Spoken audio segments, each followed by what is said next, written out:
Welcome to AETCM, the Emergency Medicine channel. Today we will be discussing a case of a caustic ingestion that is presented to our ER. Shall we begin, sir? A 30-year-old male presented to our ER with alleged history of ingestion of around 20-gram powder of potassium permanganate around 8 to 10 hours back. So, initial 10-second assessment, patient was conscious, oriented, and he was responding relevantly in full sentences. Coming to the primary survey, patient's airway was patent, there was no secretions, there was no hoarseness of voice, no gurgling, no drooling of saliva, and patient was having adequate neck movement with no C-spine issues. At this juncture, can you just tell me, a patient has come with caustic ingestion. So, what are things that we can anticipate in the airway? What are the problems that we can anticipate this patient is not having? What all we can anticipate? Starting from the external airway, like there can be lipedema. The acid or the caustic ingestion itself can cause perioral and lipedema. Then burns can be there. Then coming to oral mucosa, there can be again edema, burns, and ulcers, all those things can be there. Lip edema, tongue edema can be there. Then coming downwards also, like there can be glottic, that laryngeal edema, all those things can be there. So like if the patient is having a laryngeal edema or any aspiration of caustic contents into the tracheobronchial tree, we may have to go for an intubation. So it will be a difficult intubation because if there can be burns and edema obscuring our view. So in that case, the airway will be a bit on a difficult side. So the dictum is that we shouldn't go for a blind intubation. We'll have to ideally go for a video laryngoscope assisted intubation, or if not available, we can go for a direct laryngoscopy, like proper visualization with a direct laryngoscope and intubating, and preferably we have to avoid aids like bougie and all, because if there is the alkali or the acid has affected the trachea and all, there is high chance of perforation if we are introducing bougie and all. So we can intubate with a if there is more edema, we can go for a smaller size tube than the routinely used tube size. Okay, so that is one thing, taking care of the airway. And the signs will be, there can be drooling of saliva because the adenophagia and all those things can be there. Then there can be hoarseness of voice. Then if there is burns and edema, there can be stridor. All those symptoms can be there. So that is the primary, the most important as an emergency physician. Our priority will be the taking care of the airway. As for any acid ingestion or any corrosive ingestion for that reason, the first thing you have to stabilize the airway and breathing, and circulatory effect usually won't happen immediately, but it will happen later. So when you are planning to intubate, the most important things that what you said is right. You have to be very cautious in intubating this patient, and most experienced person should be intubating this. And the failure chances is very high. So, and rather than failure, the chance of complications is also very high. Maybe fiber optic, you have to go ahead for a fiber optic intubation and surgical airway. So, if needed, if failure is happening, we'll have to we go have for to have surgical definitely airway. think about it. Surgical airway, tracheostomy or cricothyrotomy, we have to keep it ready. But it all depends upon the extent of burns. Extent of burn, if it have affected the airway also, it is going to be tracheostomy also going to be difficult. Maybe the bleeding and it will be very fragile tissue, so we will not be able to sometimes do tracheostomy also possibly. So that is one thing that we need to keep in mind.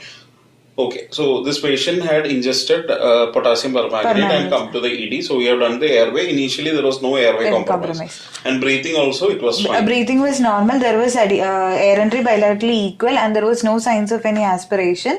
There was no crepitations, and patient was maintaining a saturation of 99% in room air. Okay. Suppose this patient, I am telling you the saturation is 85% on room air.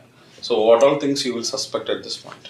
One thing is the patient might have aspirated the content while ingestion or not. The same content can go to the whatever the potassium permanganate can go into the lungs also. Or following that he might be having multiple episodes of vomiting and he would have aspirated. So it all depends upon when the things are happening when the hypoxia is occurring. If it is immediately after ingestion, it is more likely to be a direct toxin mediated, but later it can be due to some other reason, vomitus, or he can have a simple aspiration pneumonia and all those things. And other thing is like here potassium permanganate, it is not important, but if it is bleach and all, there can be chlorine gas release and all when it reacts with water, and there can be ammonia gas release if it is mixed with the routine or ammonia and all those things. So depending on the ingested thing, there can be gas liberated, and that also can cause issue with the breathing part. And so this patient, coming to the circulation, patient was having a blood pressure of 110/70 millimeters of mercury with a pulse rate of 70 beats per minute. It was regular in rhythm, and peripheral pulses were well felt. Coming to patient's disability, and the patient had a GCS of 15/15. Pupils were 2.5 millimeters bilaterally equally reacting to light. And coming to exposure, in the exposure part, we'll also have to go for the decontamination if required. So this patient, the patient's temperature was 98 degrees Fahrenheit, and the GRDS was 93 milligram per deciliter. This patient was already given the first aid care from other hospitals, so he was already the dress, everything was changed, and there was no immediate requirement for any other oral or body decontamination. Sir. Okay. So what are the other decontamination methods that you routinely do for all the poison ingestions that come to the ED? So decontamination, like one thing is, before going for decontamination, the provider should be having personal protective equipments. We have to wear all the gloves, the boots and all those things. And after that, if it is OP poisoning or something, there can be dermal remnants will be there, so we'll have to wash the patient with like water, free running water. Then if the anything is there, any ice splashes or something is there, we have to go for irrigation of that. Then the other thing is we can go for the gastric decontamination. So gastric decontamination, we should look for the indication and the contraindication. Here it is contraindicated because the contraindications are like any caustic or acid ingestion, corrosive ingestion. If the patient is not having a secured airway, that is low sensorium or ongoing seizures, in those conditions we shouldn't go for a gastric decontamination. If at all we want a gastric decontamination, gastric lavage, to be more specific. Gastric lavage, corrosives we won't do. That can again precipitate and further worsen the situation. So that is one thing. Gastric lavage is contraindicated. That then activated charcoal we can give, but here it is again contraindicated because there is no role for adsorption by the activated charcoal here. So that is another also thing. Okay. Then other things are like that enhance the removal. So first thing what you can think is, one is already absorption. Before that, we can try to remove by gastric lavage. Other thing is whole bowel irrigation. That is another thing. And other thing is that what you can try is vomiting, induced vomiting. That is again outdated. So we are not, again, the most important thing, we have to take care of the airway. Without gastric lavage being done without protection of the airway, it is not acceptable. And again should be the classic gastric lavage tube should be made available, not the routine red rubber catheter that again can cause further worsening. And airway protection is the key. So if not all it is indicated, if it is less than 1 hour of ingestion, the patient is coming to the ED, you can think of, if there are no contraindications, you can think of doing an gastric lavage. Again, heavy metals and all, it is again of no use. So that is the first most important thing that you need to consider. Then you can enhance elimination from the body either polyethylene by polyethylene glycol, or else you can think prokinetic agents can be given, or else you can think of maybe dialysis. Hemodialysable. If it's a hemodialysable, you can think of hemodialysis. So what are the examples for few hemodialysable toxins? Barbiturates, then salicylates, methanol, then metformin, then INH, then dabigatran. These are dialysable toxins. So there are other reasons why we do dialysis for the patient, but there is associated metabolic acidosis. There we are trying to base the acid-base disorder. Here these are all dialysable toxins. So lithium, these are all dialysables. So you have to check for the lithium level, and above such cutoff you have to think of dialysis. Okay. So that are the decontamination. But for this patient, we should not be doing a gastric lavage. First of all, presentation time is more than 1 hour. Second, it's a corrosive ingestion. And again, it will further worsen the situation. If at all you are planning to do, you have to be very clearly indicated things only you should be doing. So gastric lavage is out. Then So in this patient, so already he was given primary care from other, like not primary care, he was taken to other hospital, then he came here. So in the primary survey, there was no emergency intervention required at that time. As adjunct, we had taken a ABG. So the blood gas was revealing a pH of 7.419 with a PCO2 of 32 with a bicarb of 20.6, and the lactate was also 1.4. His PO2 was 100 and SO2 was also 97.6. Then coming to we took a ECG. ECG was showing normal sinus rhythm and there was no QTC prolongation. Okay, so let's go to the first investigation that you have mentioned, ABG. What do you anticipate? What are the key points that you need to look into the blood gas of this patient? We have to look for any hypoxia, one thing. First. Then acidosis should be ruled out. Acidosis, we'll get the lactate level also. So metabolic acidosis, to be more specific. And any lactic acidosis is there that we have to rule out. Why lactic acidosis? Lactic acidosis can be due to multiple reasons. One, if the patient is having a shock related to cardiac dysfunction or something, there can be this lactic acidosis. Then if the patient is having a GI bleed, because it's a corrosive, then this much of hours have passed, we don't know if there's an active bleed happening inside. So that can cause a lactic acidosis. Then there can be as a complication of potassium permanganate, methemoglobinemia is there. So if the methemoglobin levels are very much elevated, then there will be a lactic acidosis. But the patient is having SO2 and all like on the normal. What is the methemoglobin level in this patient? 1.4. 1.4. So that is again normal. So these we should have a co-oximetry. So ABG has got different parameters. You have got the routine acid base and hypoxia, oxygenation, and some ABG will have co-oximetry. In this ABG there was a co-oximetry available, so we are able to see the methemoglobin level. And usually if it is about 20 and all, we need to intervene to give methylene blue and all. 25 more than 25% or less than 25% with symptoms only. We need to intervene. So only thing is methylene blue is the option that is available. But again, it's 1.4. We doesn't need to give methylene blue in this situation. So these are the things we check in the ABG, and our ABG will give also an idea about the electrolytes. Any electrolyte abnormality, if patient had profuse vomiting, hypokalemia, anything is there, we will get an idea from that. We can have metabolic alkalosis also. If it is recurrent vomiting, hypokalemia, it will be more in favor of metabolic alkalosis. So metabolic acidosis is also not there. Metabolic alkalosis is also not there for this patient.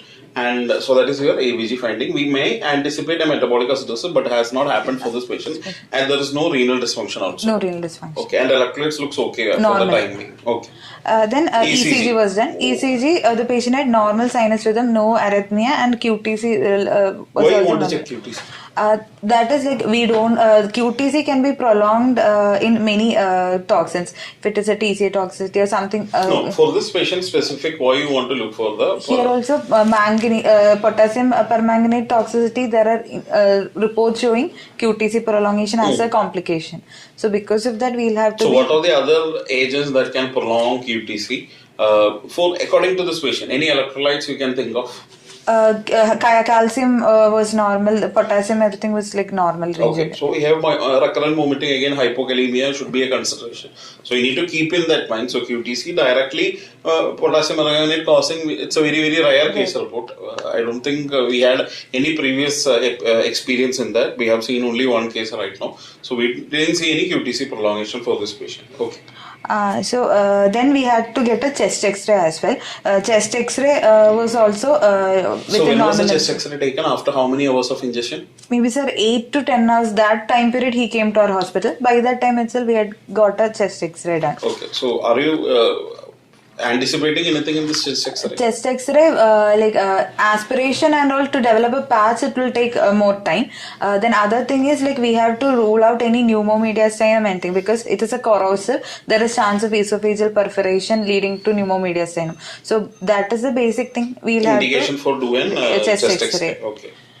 This was the adjuncts to primary survey. Then we went with the ample history and the secondary survey. So ample history, the patient has no previous comorbidities. The patient had alleged history of not on any medications and no previous allergy. Patient had alleged history of ingestion of potassium permanganate around 20 gram powder form.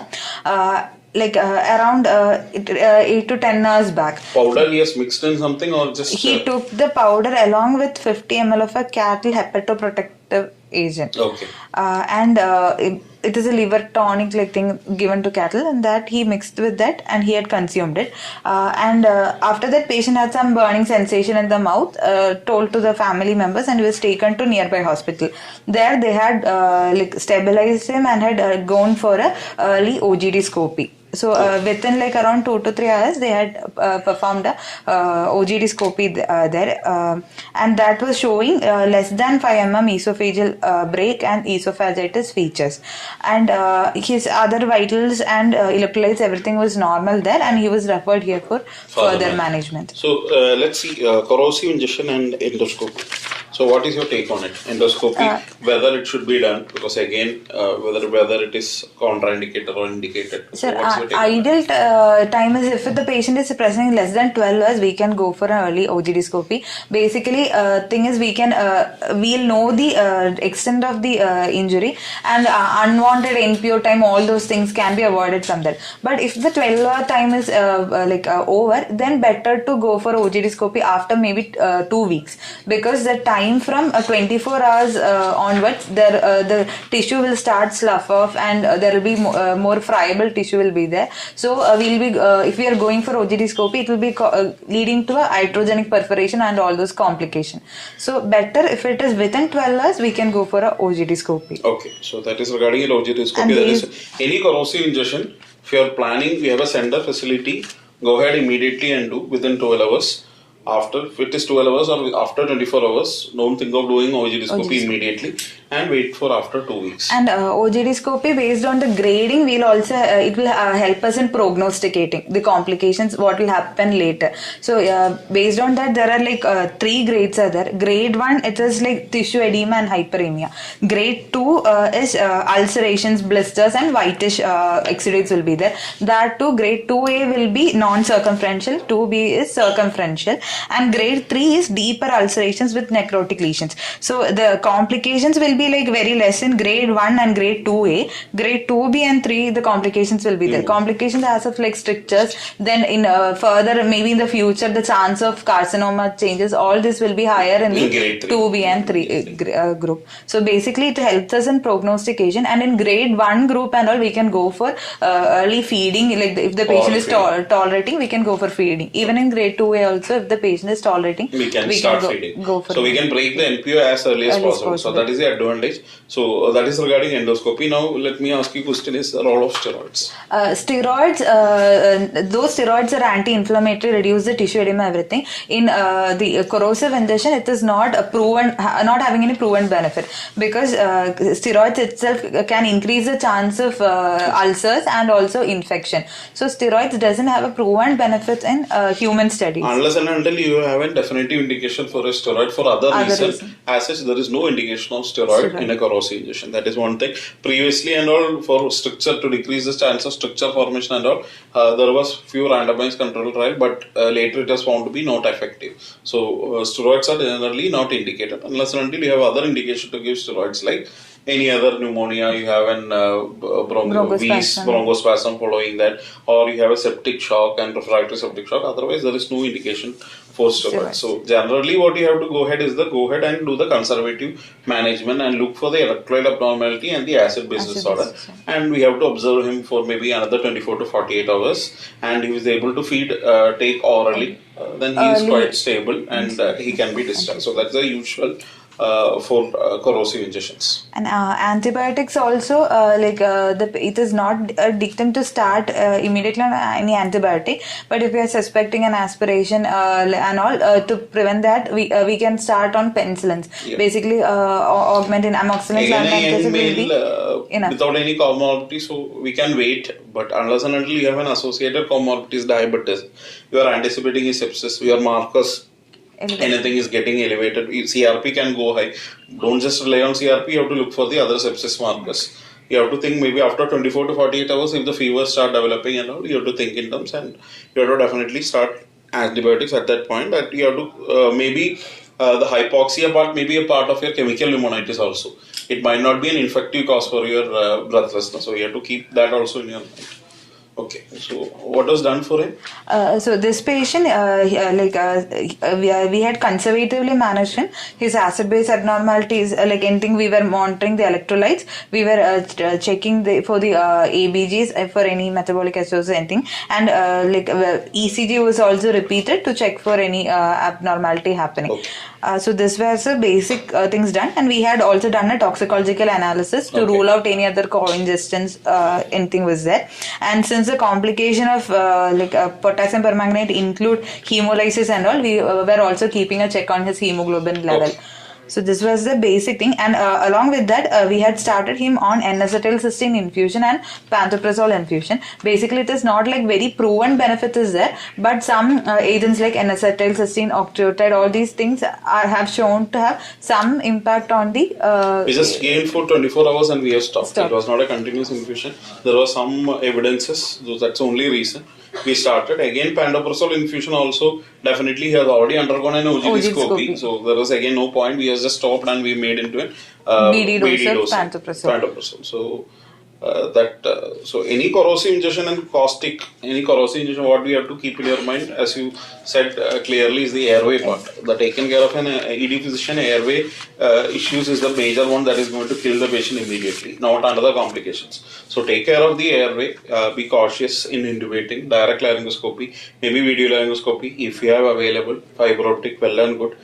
And again, edema, difficulty in edema, surgical airway backup should be kept in mind. And decontamination, no role for gastric lavage and activated charcoal for this corrosive ingestion. And we'll be doing more harm when you are trying out all those things. And there is no neutralization things. Previously, it was considered one can neutralize other. So there is no point of giving this neutralizing agent.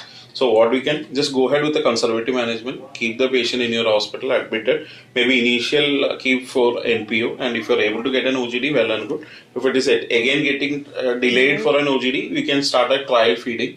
Slowly after 24 to 48 hours, you can start the patient on minimal oral liquid diets, and if he's tolerating well and good, and you can go ahead. So that will be your nutshell. And pneumomediastinum, that is the other one that you have mentioned. Keep in mind regarding pneumomediastinum and X-ray. Spontaneous pneumomediastinum can be there, but in this patient, the chance will be due to some perforation, some tracheal leak, perforation and all. You can have pneumomediastinum. So that's conclude. Okay. Anything else you have to add? No, sir. Basic things are only this much. Basically, conservative management and early endoscopy. Okay. These are the things. Okay, fine. Thank you.